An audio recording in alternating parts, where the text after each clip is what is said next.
Oregon's offensive line should be really good this year. This is a group coached by Alik Terry that has had 2 years in a row finishing as one of the top 12 finalists for the Joe Moore Award, given to the best offensive line in college football.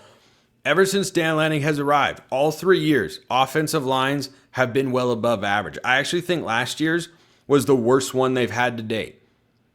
That's not a crazy take. If you look at the rushing numbers in particular, you'd see that I'm right. I don't see a massive drop-off in running back talent or a huge change in scheme year over year. Yeah, you go from Dillingham to Stein, but it's been Stein the last 2 years, and Oregon's rushing yardage per game has actually gone down the last couple of seasons. Now, that is partially due to Will Stein's, the offensive coordinator, heavy RPO scheme, but overall, I think it was at times, particularly early in the year, the offensive line wasn't opening up big rushing lanes all the time. And then we saw against Ohio State in the second meeting, they couldn't create any sort of gaps for Jordan James and company to run through. And then James got dinged up, and it was all a mess. Sometimes I forget because I've never gone back and watched the game. Probably won't because it was just so painful and whatnot. But the amount of injuries Oregon dealt with in that game started to pile. Like, no Jordan James, no Evan Stewart. Those guys were a non-zero part of the first win. But anyway, we don't need to go back down that rabbit hole. So, bring this back to the offensive line. I like this unit a lot. You have Poncho and 4 transfers, though, which is why I said earlier it's kind of a crazy proposition to say that Oregon's offensive line could be better this year. I think they will be good. I expect them to be above average. I think their ceiling is being as good as last year. I think they're fully capable of that. Talent and experience-wise, they have the ability to be as good as last year's unit, and that's a group that, of course, helped propel you to a Big Ten championship and a college football playoff appearance in the quarterfinals. So, yeah, there's a pretty high ceiling on this offensive line. I just struggle to get in the camp of I expect them to be there, or I think they'll be even better than last year. 4 new starters, that's a lot. So, the scholarship bodies in the room going into this Saturday are, you never know what can happen in the portal. You've got, in no particular order, other than alphabetical by first name, Dimitri Manning, who's a freshman, Douglas Utu, he's a freshman, Devin Brooks, Trent Ferguson, Zaire Addison, another freshman, Fox Crater, Bryce Bolton, Charlie Pickard, still there, Alex Harkey, Poncho, of course, Kavika Rogers, Davey Uli, Emmanuel Prenon, Isaiah World, Matthew Bedford, Janoris Wilson, and Lipe Moala. You also, in the 25 cycle, have Alai Kalani Uvalu, but he and Zach Staskowski, who's a Central Catholic kid, are not on the spring roster, so they'll probably enroll in the fall. So, I expect the Oregon starting 5 to not show up on Saturday. This Saturday, that is. In the fall, I suspect Game 1 against Montana State, presuming full health, it looks like this. Isaiah World, left tackle, the Nevada transfer. Emmanuel Prenon, left guard, USC transfer.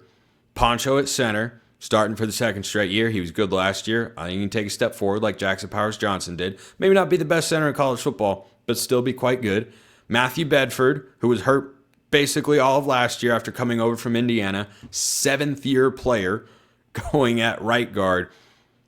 And I'll go Janoris Wilson at right tackle. I think Alex Harkey is the Texas State transfer, will be a part of the offensive line. We might see him in there depending on injuries and shuffling around and whatnot. But Janoris Wilson's going into his 3rd year, and he's stuck around for a reason. I think he's probably got a legitimate shot to battle with Harkey for that starting right tackle spot, who's not as highly coveted of a transfer product as Isaiah World is at left tackle. So those are the first 5 that I expect. I think that right tackle spot is the most interchangeable.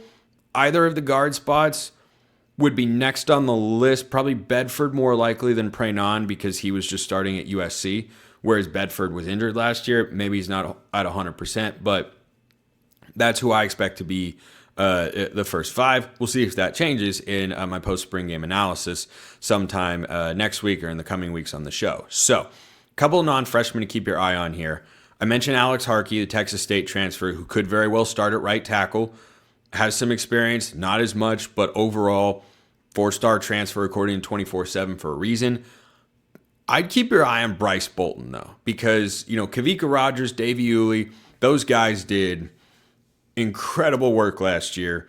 filling in when Oregon had offensive line injuries to Marcus Harper and Matthew Bedford, and I think Struther even got banged up for a game, if I remember correctly. They had a number of injuries up front, and those guys did a really good job playing a couple different spots and just being solid. But Bryce Bolton is another third-year guard who I wouldn't say has generated a ton of buzz necessarily.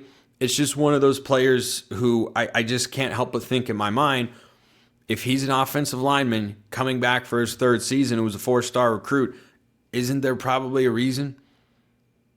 Doesn't he think that there's a chance he could have a role to play in there? So maybe he battles with Davey Uli to be, kind of that first guard off the bench on the interior of the O-line that can play either spot. I think that's definitely where he projects. He was not a super heavy guy coming out of high school, but has had some time to get his body into shape. So I'd keep an eye on Bryce Bolton there just to see if maybe he pops up the depth chart at all. But the true freshmen that I've got my eye on here are Dimitri Manning and Zaire Addison. So Manning is just a big dude, 6'6.5", over 300 pounds, big dude. I think he's the biggest offensive lineman Oregon's recruited since Shaq McCroy, who of course is now at Arkansas with the Razorbacks because he probably wasn't going to play here with the Ducks. Addison, though, is someone, and I haven't heard this, get thrown out there in a quote in an interview or anything recently, and I understand why.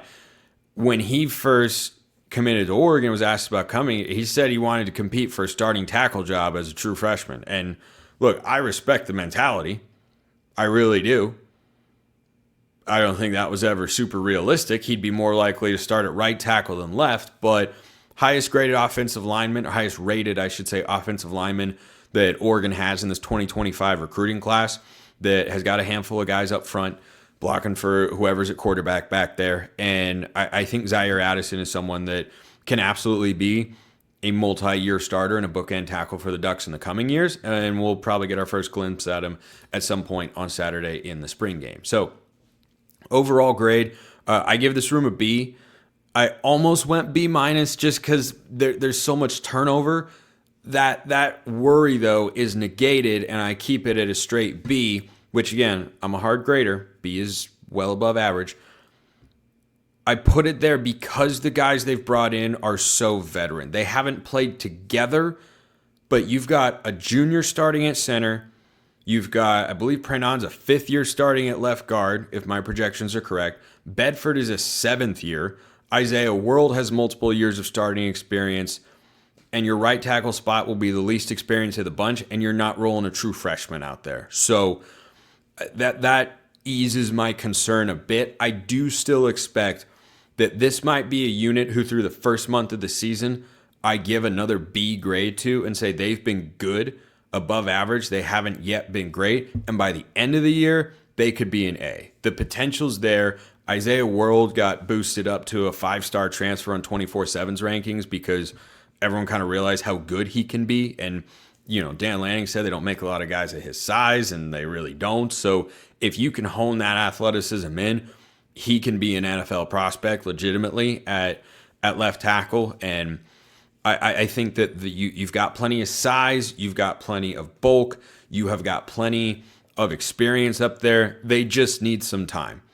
They just need some time. So right now, going into the spring game, I give them a B. We'll see if that changes by the time Saturday comes to a close.